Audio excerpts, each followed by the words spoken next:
la source de l'open source, il y a l'ouverture, le partage des codes, la grande fête des développeurs géniaux, libérés enfin des entraves du copyright. N'allez pas croire que c'est l'open bar des logiciels. L'ouverture ne coule pas de source. C'est comme la liberté. Il faut en faire bon usage et savoir de quoi on parle. Car comme le disent nos amis les Anglais, avec cet art consommé de l'assonance et de la comparaison alcoolique, le logiciel est free. As in free speech, but not as in free beer. Bon, en gros, qu'est-ce que ça signifie? On va pas tous se bourrer la gueule.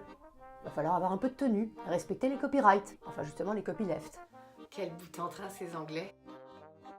Ces licences qui impliquent de mentionner le copyright originel, tout en donnant tous les droits aux utilisateurs.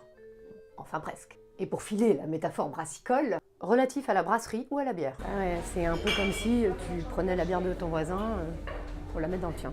Là tu goûtes, c'est super bon, t'as envie de faire goûter à tout le monde, mais t'avises pas d'oublier de dire qui c'est qui t'a rempli ton verre, hein, parce qu'il va falloir remonter à la source.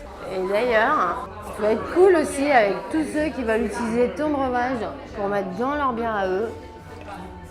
Hein, parce que tout le monde a le droit de goûter et de faire des commentaires. Et d'ailleurs, s'il y a un con qui a craché dedans, on va le dénoncer rapidement. Nous touchons là au véritable charme de l'open source. Cette vie communautaire faite d'échanges débonnaires et plein de créativité. Ta vie, c'est comme un sec faux que personne n'aurait envie de débugger. T'es tellement creux que près de toi, /dev/nul fait un disque full. Tête de bite. Ah, celui-là, je l'ai compris.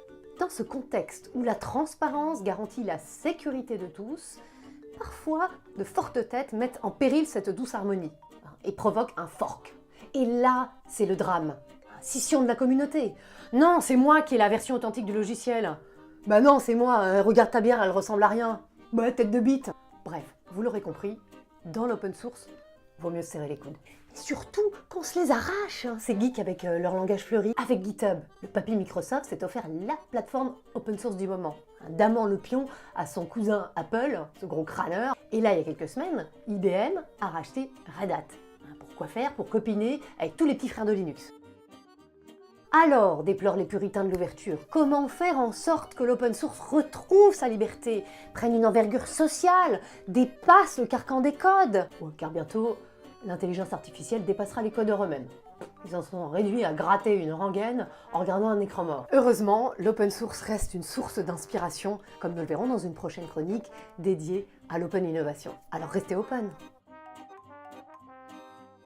Que reste-t-il de l'open source? Que reste-t-il du copyleft?